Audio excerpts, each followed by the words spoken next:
When I was 12, my family lived in a rental house near our soda dealership. Most days I was home alone. The ground floor had been converted into a storage area, stacked with boxes and soda cases, leaving almost no space to move around. Because of this, my sister and I mostly stayed on the second floor, each in our own room. The staircase leading down faced a window that originally overlooked a veranda, but since the ground floor had turned into a stockroom, the veranda outside that window was now packed tightly with empty soda cases and boxes, stacked so high you could barely see beyond them. Only one person could squeeze through when the main door to the terrace was open, just enough space for workers to keep piling up the empties. One morning, I was hurrying downstairs to head out the back door. As usual, I grabbed the stair railing to swing my body left toward the kitchen and the exit, but something stopped me mid-motion. Through the window at the base of the stairs, through the murky, cluttered view of that terrace, I saw someone standing outside. At first, my eyes were drawn to their shirt. It looked familiar, too familiar. It was the exact same shirt I was wearing. I froze, staring at the figure, my gaze locked on their chest. Something didn't feel right, but I couldn't look away. Then slowly, I raised my eyes to their face, and that's when I saw it. It was me. Same shirt, same hair, same face, but not the same expression. This version of me was staring downward with a disturbing smile on their face. A smile I didn't recognize, one that didn't belong to me. It felt wrong, twisted in a way that made my skin crawl. I stood there, completely frozen, as this other me slowly began to lift their head, like it was about to meet my gaze. Panic surged through me. I didn't want our eyes to meet. I didn't want to see what was behind that smile.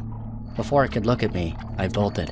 I ran straight out the back door and found my sister, telling her everything that had just happened. Of course, she didn't believe me. She said it was probably just a reflection in the window, or maybe I imagined the whole thing. But I know what I saw. It wasn't a reflection. It moved differently. It smiled in a way I never have, and it was waiting to look me in the eyes. Even now, as an adult, long after we moved out of that house, I still think about that moment. I still remember that smile, and sometimes I still see it in my dreams.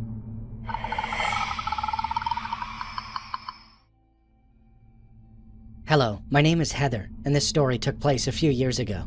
I often stayed home alone for a couple of hours, but this particular night my parents were out of town for the weekend, and it was the first time I had to sleep alone with no one else in the house. This didn't bother me though, because I had just finished a stressful report for school that took a whole week, and I was ready to relax. My parents left at around 8 p.m. that night, and I decided to put a movie on and eat some pizza. It started raining heavily out of nowhere, and when this happened, my parents always told me to go outside and pull the pool cover out and over the pool. This was because if we didn't, the pool would overflow.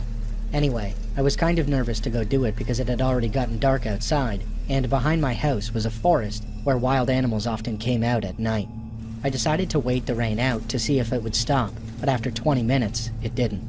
I sighed, then decided to put my fear aside and go to the backyard. I turned on all the deck lights and walked toward the pool. That's when I noticed something weird. The pool was already halfway covered. I was confused. It had only started raining 20 minutes ago, and I didn't think it was covered when my parents left, so why was it covered now? I tried to convince myself it was the wind, but deep down, I knew it couldn't have been. The cover has to be manually adjusted. Still not convinced it was the wind, I approached the pool with caution and continued to cover it. Then suddenly, I heard a noise. It wasn't anything crazy, nothing more than a branch swaying in the wind, but I was already on edge, so I noticed it right away. As I looked into the darkness of the trees, that's when I noticed a flash of light. It was very quick, like whoever was holding the flashlight realized I was looking. This made me extremely nervous, so I quickly ran back inside, locked the doors, and went to my room. Since my room faced the backyard, I made sure to keep the deck lights on, so I could look through my window and see if anyone was there. I began trying to calm my mind down, so I started knitting in my room, while periodically checking my window to see if there was any movement. After about an hour, my mind calmed down and I stopped checking as much. Then, just one last time, I looked out of my window and saw that the pool cover had come off again. This time, it did look like the wind could have pushed it backward, so I went outside once again and covered it. The rainstorm had slowed down, so I knew this was probably the last time I had to do it. After a couple of hours, I decided it was time for bed. I double-checked all the locks and made sure the alarm system was on. If you're wondering why I didn't turn the alarm on before, It's because it's an automatic system that turns on every night at 11 p.m.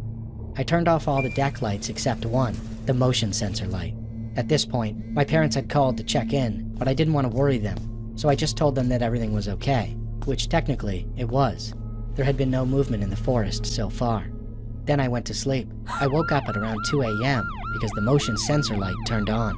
I slowly got up from my bed and peeked out my window, which was right above it. As my vision adjusted, to my confusion, I noticed the pool cover was off again. Was this some kind of sick joke? Did whoever was doing this just want to keep me coming outside? I looked into the distance, but saw no lights or movement. I went outside again, this time with a knife, and walked up to the pool to cover it. That's when I noticed it. To my horror, there was someone inside my pool. For context, even with the cover on, there was still enough room for someone to comfortably breathe.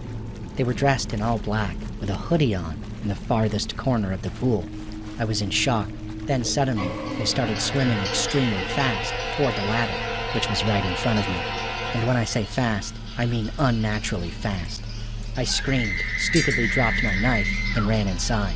As I was locking the door, the person, who I now realized was a man, ran up to the glass sliding doors and started banging on them with the knife. I was horrified. I called the police right away and hid in my bathroom until they arrived.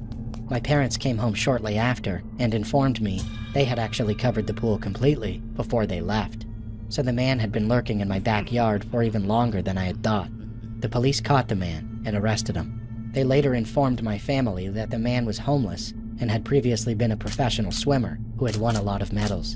This made sense considering how fast he swam. Anyway, this happened to me a few years ago, and I still can't look at pools the same. Even now, when I recall the moment that man started swimming toward me at full speed, I still get goosebumps.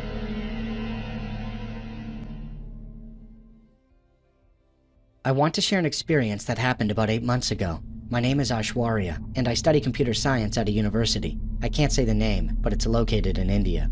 My college is near a reserved forest area, and I stay in a campus hostel. The building has 5 floors, and I live on the 4th floor. Our room has 4 beds, and I share it with 3 other friends.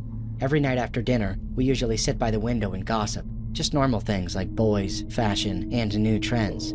From our window, we can see a beautiful lake behind the hostel. It became our routine. We'd sit there, talk, and admire the view of nature, sometimes staying up until 2 in the morning. But one night was different. I had a headache, so I went to sleep early, around 10. One of my friends, Sid, had been fighting with her boyfriend, so she wasn't in the mood to talk either and went to bed early too. The other 2 stayed up by the window like usual. At some point in the night, I think around 1 in the morning, my friend Pravalika suddenly woke me up. She was shaking, terrified. I asked her what was wrong, but she couldn't even speak. She just pointed toward the window. I got up quietly and walked over. Sid and my other friend, Jesse, were already there, frozen, staring outside. When I looked out the window, my jaw dropped. At first, I couldn't even process what I was seeing. It didn't feel real. Down near the lake, there were 2 men, half naked, dancing around a fire. Around them were more people. I couldn't tell how many. Some were standing still, others looked like they were praying.